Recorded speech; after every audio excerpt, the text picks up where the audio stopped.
And then it just says, in addition to our pledge, we are working to promote equity and justice in the following sectors: a clip art picture of art, a clip art picture of entertainment, a clip art picture of entrepreneurship, and a clip art picture of innovation. Okay. I feel kind of fly standing next to you. Baby girl, how do I look in my view? What's up, Janelle? Hey, Bronzy. Welcome back to another episode of Witcha Black Ads. How are you? I'm okay. How are you? See, I almost fell into the trap, and I'm like, I'm good. How are you?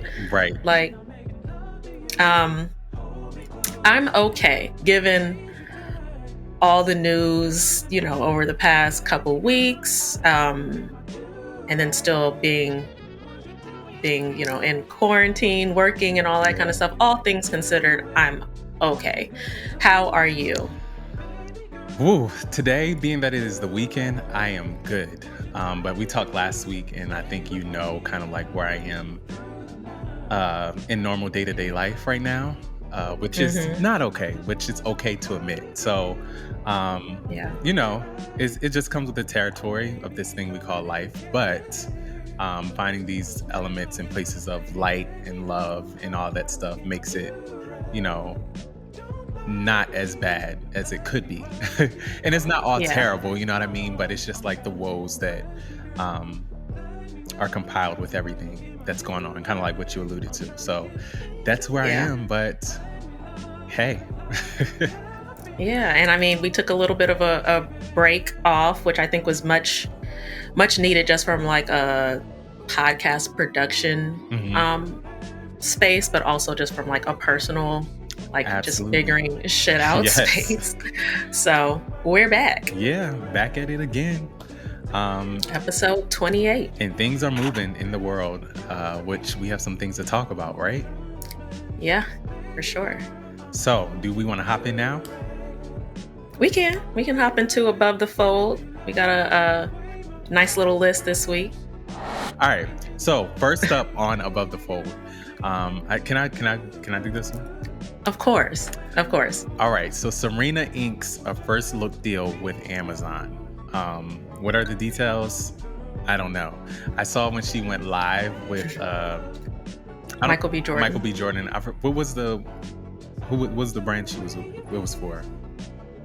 Was it? That's a great question. I don't remember what they were on live for. Yeah, I'm not sure what company sponsored it, but it was kind of like a Q&A conversation with Michael B. Jordan. And Serena announced that she signed a first look TV deal with Amazon. She said, "I'm very excited to be partnering with Amazon Studios. They are developing some of the most inspiring and important content for a global audience.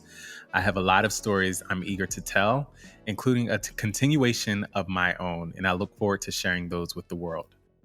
So under this deal, she is developing both scripted and unscripted projects at Amazon, and she's starting with an Untitled docuseries, which I think we already knew was happening.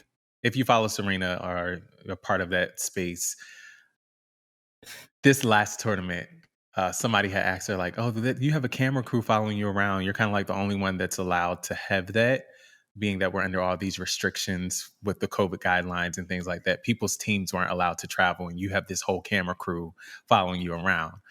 Can we be expecting any sort of content coming?" And she was kind of like, we're working things out, trying to figure out if that, pretty much saying yes without saying it. But I'm looking forward to that. So it looks like she's producing kind of like, we know she's done previously documentaries on herself. But I'm interested to know the other type of content that she's going to be producing under this.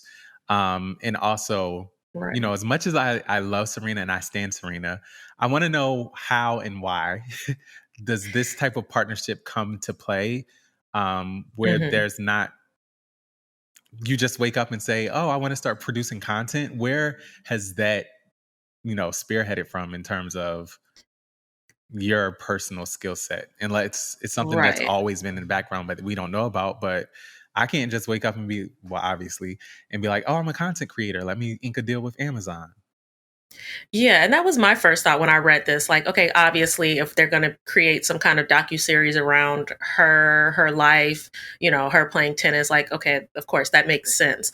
But when it talked about like kind of this first look deal with other unscripted and scripted content, I'm like, well, when did Serena get into the business of that? Which, like, okay, good for her, but to your point, I always wondered, like, when these celebrities and other industries just kind of pop into another industry, how does that happen? Especially looking at like Kanye pre whatever Yeah. he's going through, and like him being like, I want to be this like fashion guy and I want to work at Louis Vuitton, and like, this it seemed like it was a fight for him to move or to broaden the general perception of him as just a musician to this like artist and like designer. So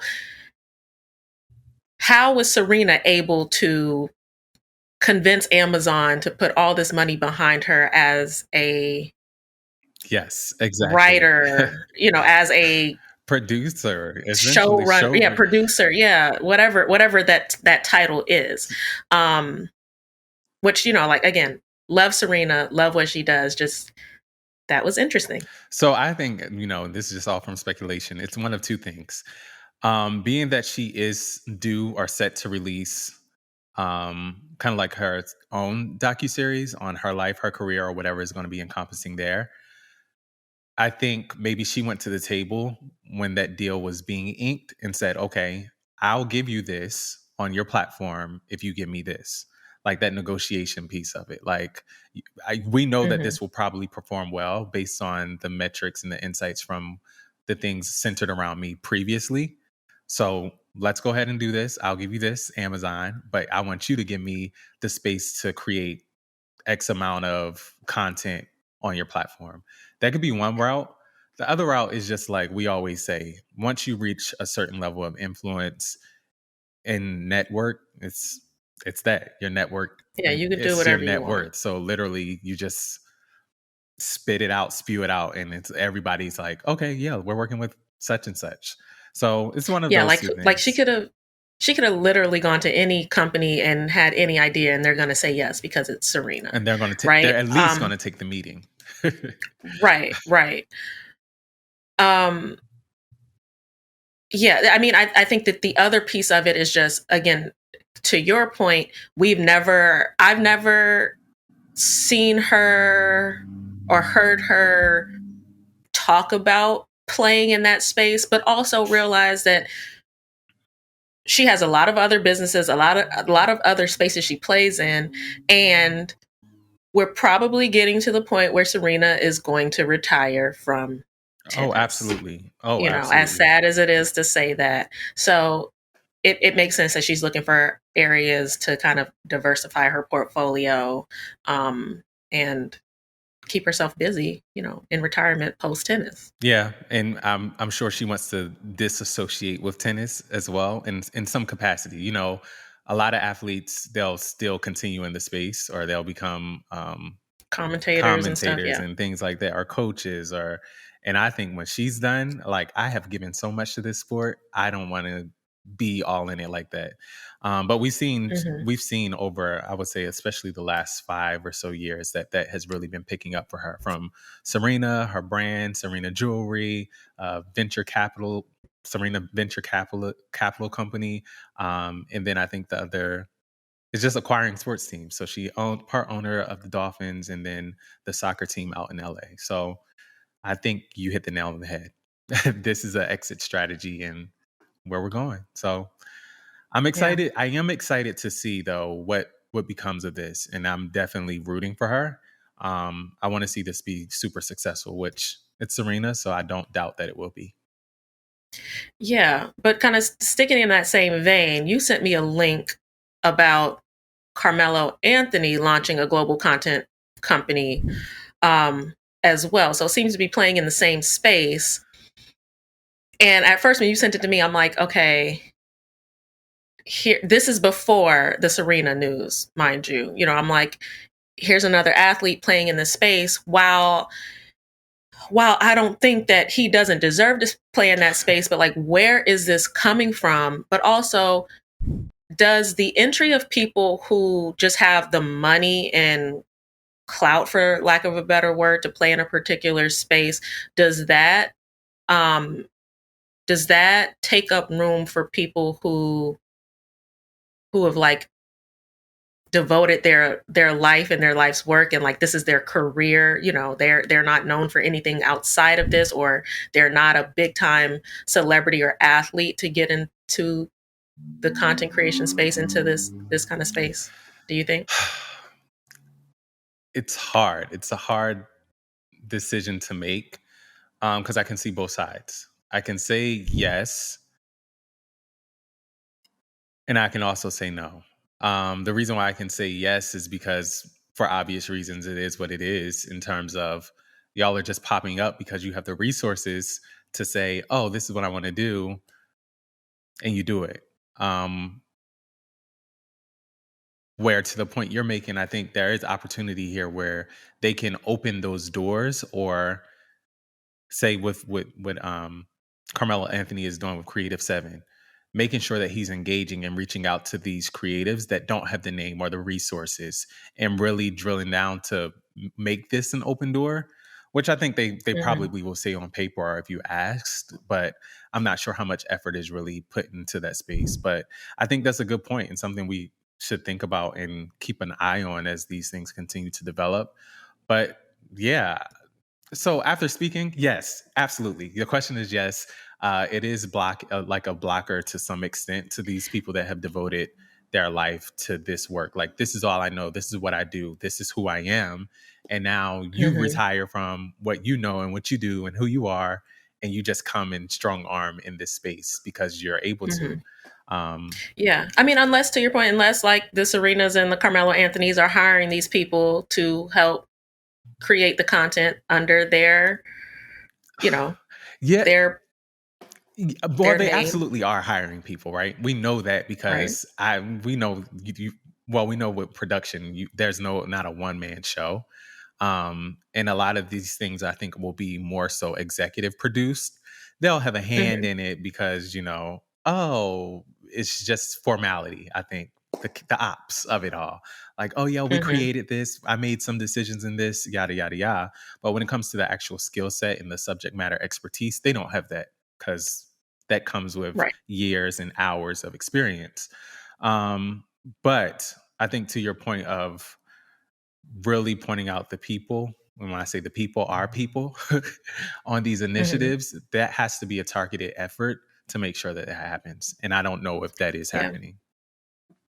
Yeah. It just, right now, it feels very trendy, for lack of a better word. Like, remember there was a time when every celebrity had a liquor out there or Yeah. whatever, and it's just like, it feels like right now everybody has a production company, and because like someone out there, maybe it's LeBron, whomever, saw great success, so like we're all going to do the same thing too, and then give it a couple years and something else going to be the hot shit to put your name on, Yeah, you know. I think you're right. And as we can see, especially over this year, but even leading up to this previous year, content is so important.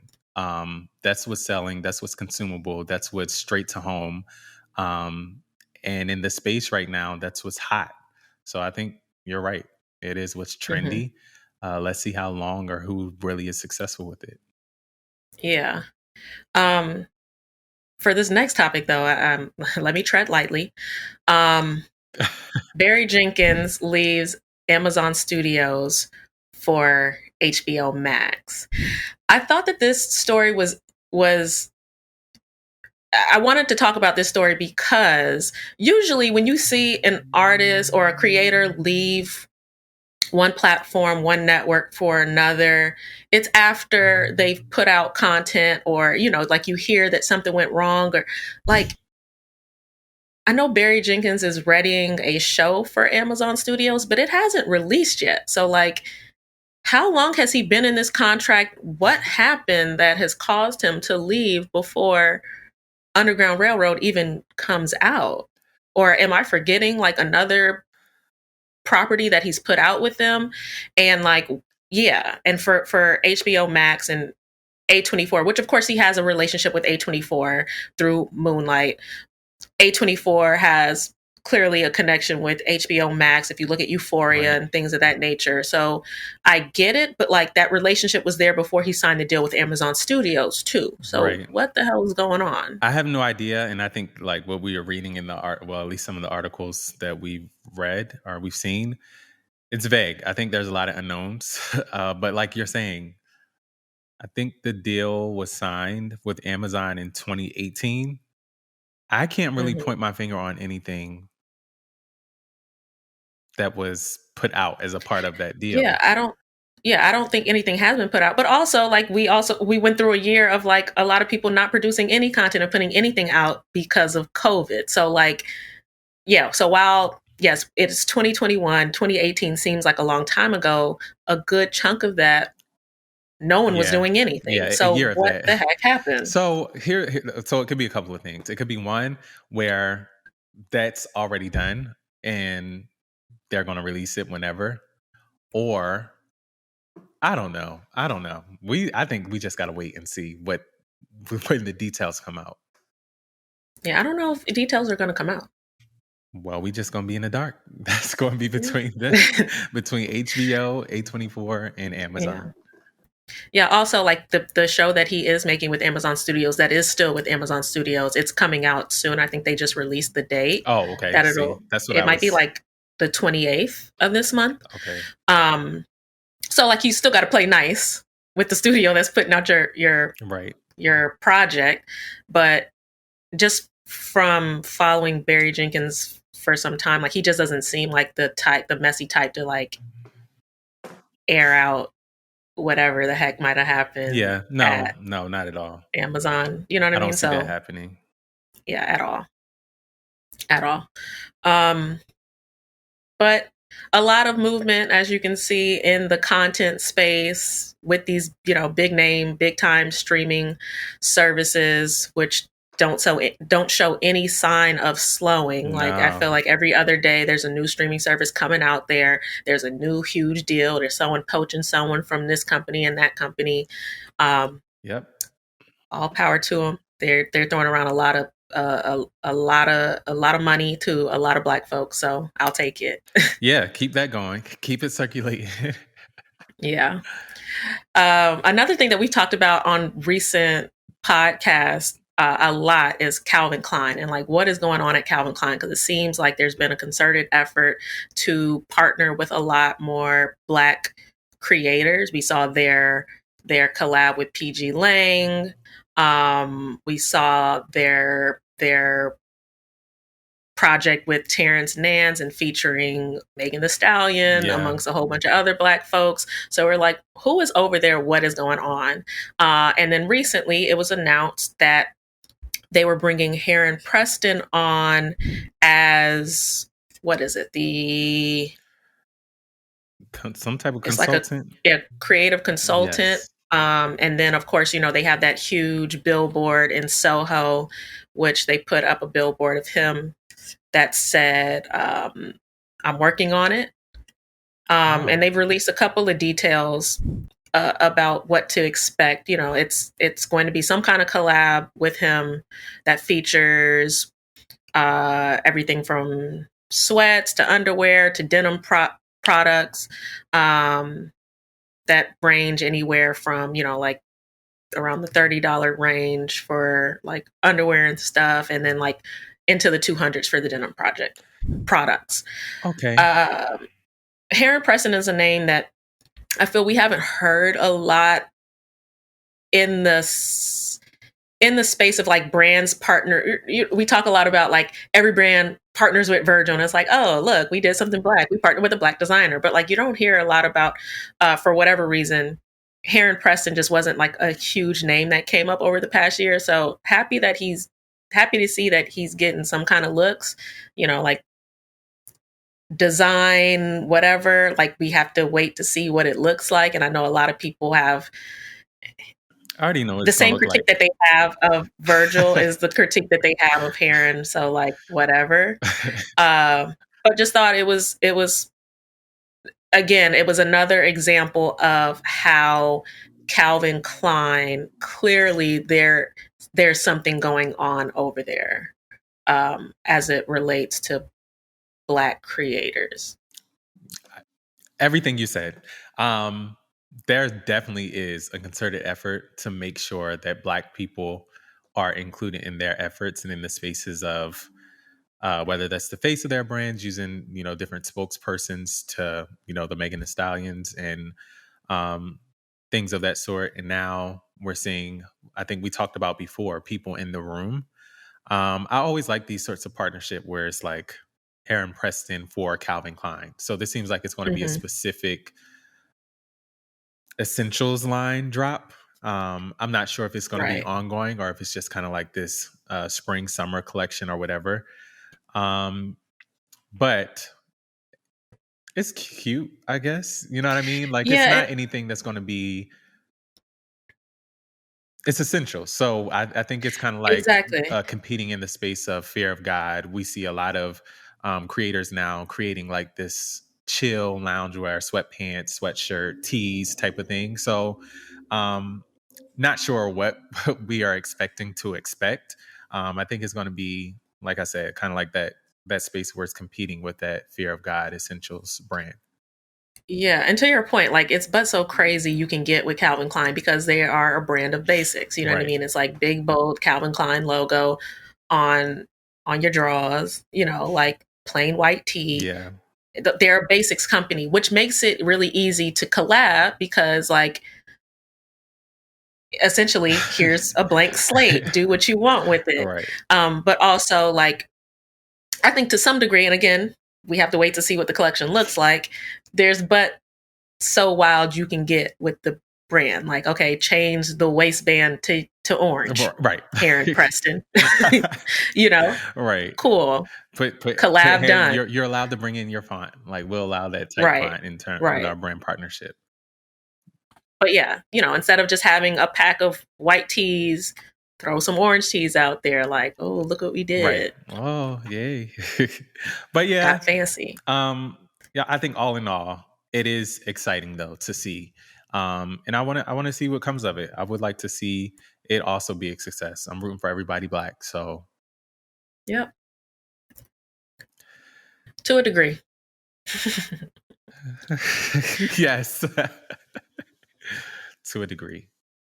Yeah. Did you see, and I think we have to mention this. I know we're probably a week late, day late, and $1 short, but we definitely are going to talk about this. I don't think we did. You remind me if we did or did not. Did you see the guest bag that was released? Or was that? Of course I did. Of course. And no, we have not talked about it. They tried it. They knew they tried it. That's what I was telling Amadi. I was like, look, there is no way somebody in the room did not pull up Telfar and then said, oh my God, we can play in this space. We can compete. They keep getting sold out. Let's just create one and put a G instead of a T. I don't even know that they wanted to compete with Telfar. Okay, that's right. I'm convinced that they wanted it to be a story like this. Remember we used to talk about like outrage marketing? They had to know that folks were going to be outraged. And that's exactly what they did. I mean, I fell into the trap myself, posted it on Instagram. Everybody was, oh, look, whatever. And then they pulled the bag, of course. So like, yes, maybe the internet bullied them into taking it down or pulling the bag, whatever. All I know is that it was like, yeah, it was back to like pre 2019 level of like brand just being out there, Like we don't care. Let's see how maybe the earth. Let's see how maybe the earth is healing. I don't know. Yeah, that was a mess. But I think you're right. I think that was intent. Yeah, there had to. Yeah, and I loved Telfar's response to it too. Telfar was like, "Oh, we been saw this, but like they're not a threat, so we decided like it wasn't even worth the trouble of doing anything about it." Like they were like, our brand is not that bag. It's the community that we've created around that bag, and they can't mimic that. So like, go on, do what you want to do. Yes, that's what You I'm can't touch saying. it. You can't touch it. So yeah, and I love that. Telfar is like, yeah, we're not about to spend all these years sending Right. getting into Litigation legal and all that. tangles and I love it's that. not worth I love that. And what we talk about all the time is, for us, it's more about the swag that we bring. And I think that's what Telfar is saying. Like, it's not about the bag. It's about the community. And that's it. the swag. So yeah, I love that response. I didn't see that, but that's lovely. Yeah, which is another reason why I know guests knew what they were doing, because they may have tried it, but they're not stupid. They know that Telfar is more so about the community around the product and not the product itself. So Right. them trying to mimic the product, they knew what it was. Yeah. That's my opinion. Did you get a chance to look at this Proctor and Gamble ad that they Yes. put out, this spot, wide in the screen? Yep, I absolutely Loved it. I Loved it. I have no words. It was brilliant, brilliantly executed. But I'm gonna let you go ahead and tell the story. Paint the picture. Yeah. So first off, I saw the ad, right? And so basically what the ad is portraying is like, with a narrow focus, like you're seeing all of these different Black characters on screen, and through a narrow lens, you think you know what's going to happen. You got this group of kids that walk into a bodega, and the guy behind the counter is kind of looking at them, waiting for something to go off. Someone's another guy is like, gets like a black duffel bag out of his trunk and like walks up to this house, and it's like, you think you know what's about to happen here, kind of thing.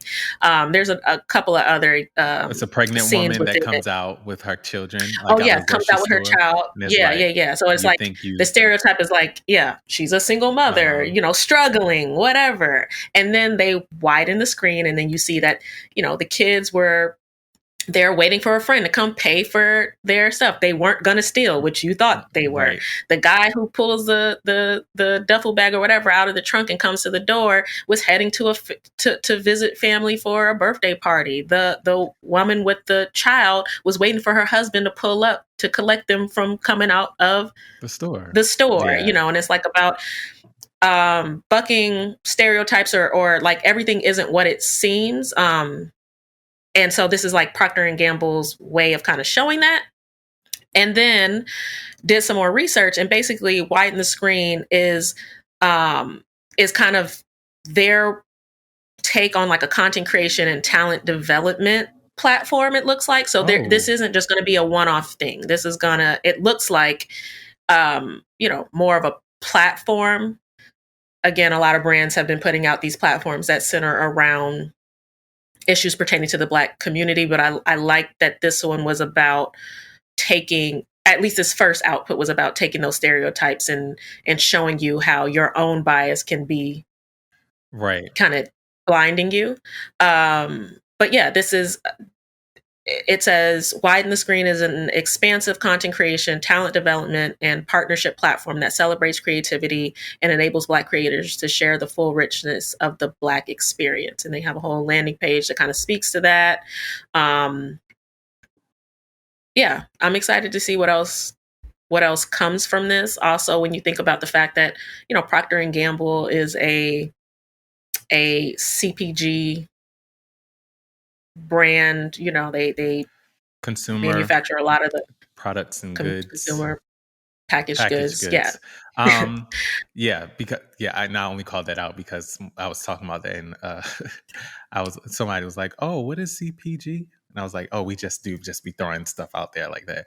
But my bad. I do like when brands put out spots and they aren't selling anything. It's more about the brand positioning, the brand's vision and mission, and kind of like the values that the brand has. So I think this spot was actually released during the NAACP's Image Awards. And that's where this was put out. But I like when companies are able to put their resources into these sorts of efforts, and this is what it is. It's not tied to or backed because we want you to buy or purchase something. Of course, when you're a big brand, it's not that big of a deal in terms of the resources you're putting in because y'all have the money. But I do think it's always good to see how they can push the story.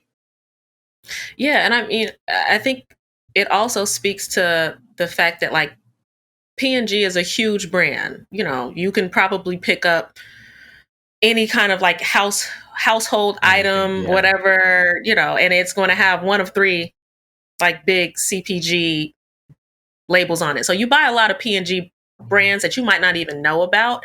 A lot of people don't even know, you know, while they buy a lot of P&G products, they don't necessarily know P&G the brand. So I like that this was a P&G branded spot rather than one of their individual products slapped on there. Right. And then just looking at the site that they have for Widen the Screen, it looks like this summer they're partnering with Spring Hill on a collaboration that takes us along the journey of a young boy's imagination to showcase a range of professional opportunities beyond athletics. And then they also have a partnership or something going on with Tribeca Film Festival. So again, this is a longer project. It's bigger than just that one spot, and it all centers around Black storytelling. So again, excited to see what else comes of this, but they kind of lay out their whole plan as far as working with Black creatives and how they're investing in these communities, contributing to the pipeline of creators from mentorship to careers in storytelling. It's a whole, they lay it all out. So I like that when we talk about transparency and we talk about like who's holding these companies accountable and making sure that they're doing what they say that they're going to do and all of that kind of stuff. This is a way a brand can show that. Right. Exactly. If you want an example, here it is. But yes, this is what I'm talking about. And for context, like when we say consumer packaged goods under Procter and Gamble, we're talking about your Tides, your Bounty, your Gain, Loves, like the Pamper Company, etc. So they literally encompass so many different products that are created from under the umbrella of Procter and Gamble. So kudos, shout out. Let's go. Let's see how this lands, and we're rooting for you. Yeah. Another story that I kind of wavered on, like, do we want to talk about it? Do we not? Was this Tamika Mallory spot for Cadillac? Okay, we're going there. We're going there. I think we need to. I think we should. So around the same time that spot came out for Procter and Gamble, a spot came out for Cadillac featuring Tamika Mallory. For those who don't know who she is, she's very involved in Black Lives Matter. You see her at all the rallies. She gets up there and eloquently drops a few bars. She was featured on the Grammys during Lil Baby's performance.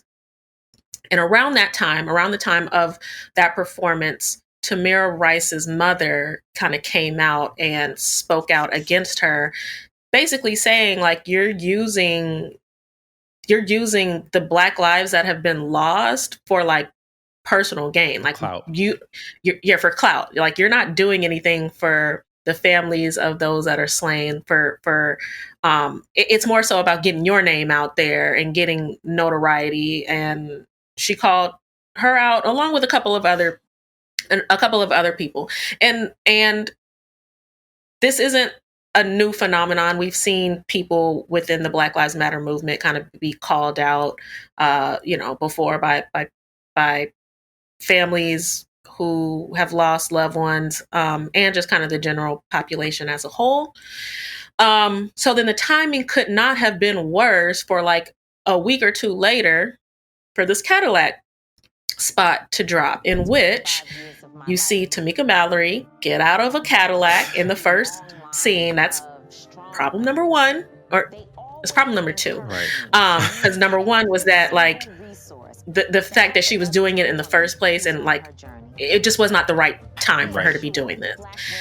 She gets out of the Cadillac, she walks into the house, she's talking about how, you know, she was raised by these strong Black women and she's always been taught to uplift Black women. And then there's this beautifully shot commercial that looked like it cost a lot of money. It looked like a scene taken out of Beyonce's Lemonade, right? You know, talking about Cadillac's commitment to the Black community. Couple of things wrong there. Again, timing, which not necessarily Cadillac's fault, right? I'm pretty sure. As far as like them, not them dropping this particular piece of content, but I'm sure that they had been working with her before the backlash started, right? Okay. So yes, they should have held though on dropping this until things kind of cooled down, or maybe you pivot. Yeah. Number 2, they featured the product in the spot, which we always talk about. Like, this is not about you. This is not about your product. If you're really out here trying to speak to the Black community, do not center yourself. Yep. Number 3 was that it was a piece that was just like this well-written, eloquent, like manifesto with all of these lines and words that didn't really it's like, mean anything or say what you were gonna do, right? Because I think the campaign is called like Audacity or something like that. They have a whole website about it. They have since kind of try to pull that spot completely from the web, and they're leading with a different video that's narrated by Killer Mike, and it has a whole bunch of other people in it. It has like Regina King in it and all of this kind of stuff. And it's less Lemonade-esque. Yes. But the damage has already been done. You know what I mean? So when we talk about, and I can scroll the website, the website doesn't have any information on it. It starts, Black lives have always mattered. We know that, sis. Next, it says the audacity of Blackness, where it has the new ad that they're pushing as like the hero spot. Yeah. And then it just says, in addition to our pledge, we are working to promote equity and justice in the following sectors: a clip art picture of art, a clip art picture of entertainment, a clip art picture of entrepreneurship, and a clip art picture of innovation. Okay. I've heard enough. Do you see the difference between all that Proctor and Gamble did with widen the screen and laying out their plan versus what Cadillac did? Yes. In their little 3 bullet points. Yes. And then at the end, it says this is only the beginning. In partnership, we are designating $10 million to support organizations that promote inclusion and justice. As we always say, again, who's the people at Black People Inc. that we can call to make sure that you are accountable to this vague statement? You got to be more specific than that. Period. Period. And then also this, to the points that you made, this is very much premature.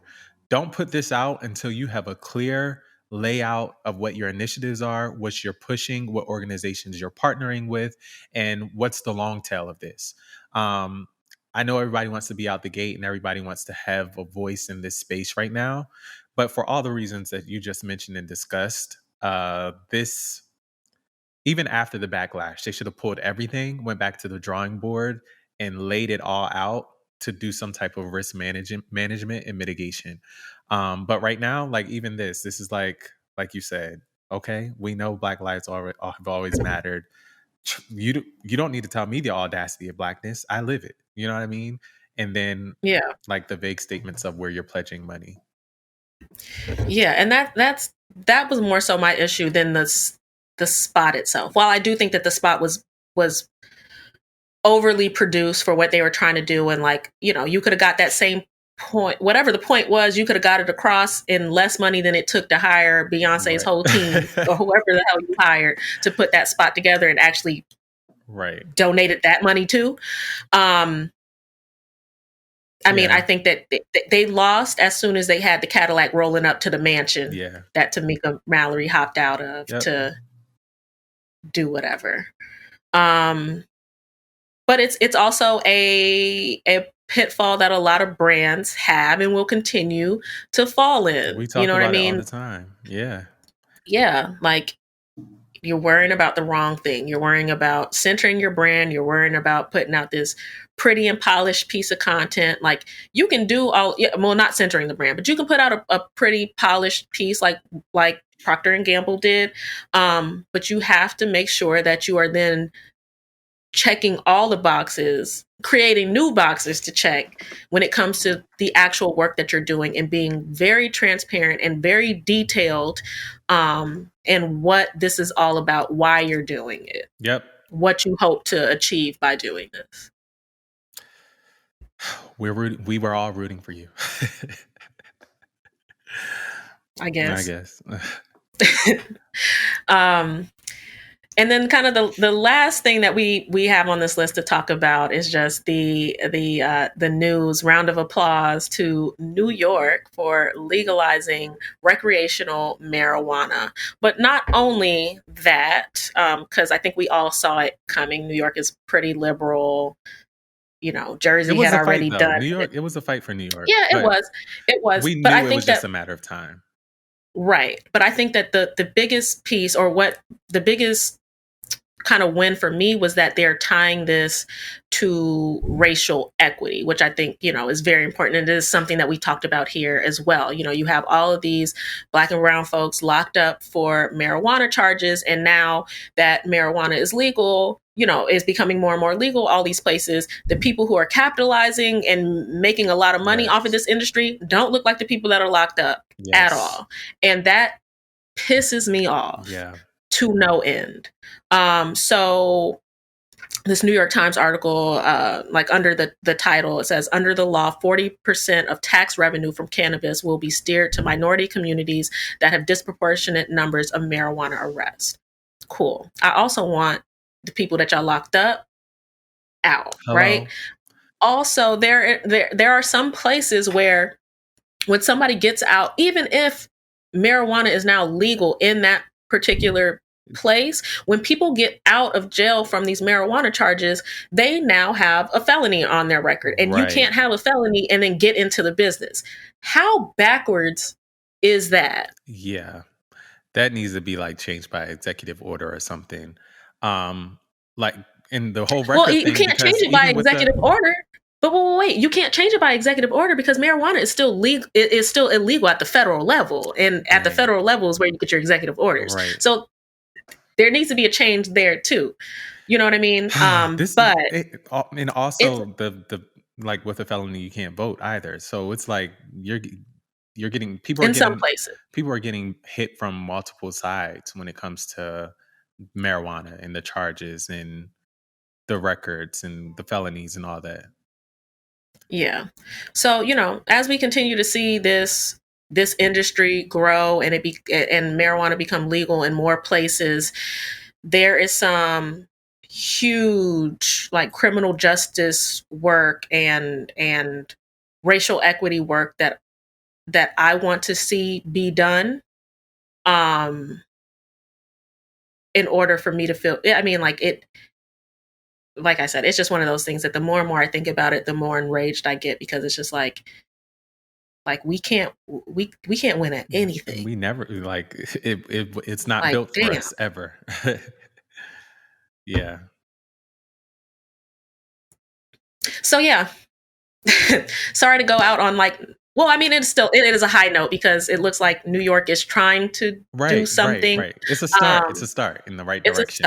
It's a start. Yeah. But that wraps up Above the Fold for this week, which means that it is time for the game segment. And then this week of Guess That Spokesperson, I am giving Janelle... I love how we say it so slow because we always want to say name that spokesperson, and then Amadi comes and cusses us out. Yeah, like I always think about it, and when I'm saying it, I'm like, am I saying it right? Yes. Guess That Spokesperson. I am giving Janelle the clues for the spokesperson. Also going to give clues for the brand to see if that helps at all. And Wait, what? You're supposed to give me the brand. Oh, I'm gonna give you the brand. Yeah, that's what we decided on. Remember? Okay, it's been a while. Like, look at him trying to cheat. Okay, I'll give you a brand. Let's see if that helps you. Okay. But are you ready? Okay, I am ready. Do you want the brand first? Yeah, you're supposed to give me the brand. Okay, all right, but I have got this little thing that I'm gonna read still for the brand. All right. So, okay. But wait. Let me just remind you the new rules, because we kept getting hung up on the brand. Okay, remind the rules. Remember? Okay. And because the name is Guess That Spokesperson, not Guess That Spokesperson and the brand. Right. We're going to now the spokesperson is not something that we guess on. But go ahead. I want to hear your haiku about the brand. All right, cool. So the brand was actually created for a royal family. In 1939, Crown Royal says that King George and Queen Elizabeth of the United Kingdom were scheduled to visit Canada. Until then, a reigning monarch had never made a trip to Canada across the Atlantic Ocean. So it was certain an occasion to celebrate. And with it was the need to raise a glass. So Crown Royal's developers was tasked to blending and distilling a batch of Canadian whiskey fit for royals. After that, after 600 blends, Crown Royal was born. So, you know who the brand is. Interesting. So you mean to tell me that there is a chance that Queen Elizabeth got a Crown Royal bag at Windsor Castle, or whatever the hell, Buckingham Palace, wherever the hell she lives? Yes. Absolutely. Huh. All right. So the spokesperson. First clue. I'm trying to make this kind of easy. All right. So okay, because I feel like if I don't guess the spokesperson for Crown Royal, like, could somebody come for my black card? No. Maybe? No. I don't think so. Okay. He was the first NBA player ever traded for 7 players. Okay. His nicknames include the Big Ticket, the Kid, and the Franchise. Okay. The Kid. Okay. His selection out of high school started a trend. For the next 12 years, at least one high school player was selected in every draft until the minimum age requirement was changed in 2006. Oh. And I'll give you one bonus one. No, go ahead. Do you got it? Any yes or no's? I mean, the only thing, like you said, the Kid, but I feel like I want to say, I don't know that they necessarily called him the Kid. I'm just thinking about his last name. So let me ask this. Did this player ever play for the Nets? No. God damn. The Kid. What were the nicknames again? Big Ticket, the Kid, and the Franchise. His other one is his initials, but clearly if I give you that, that's going to be like...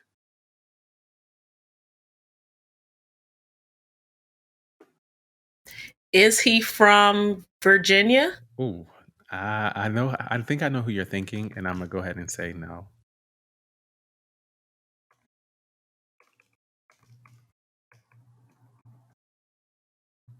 No, he's from Greenville, South Carolina.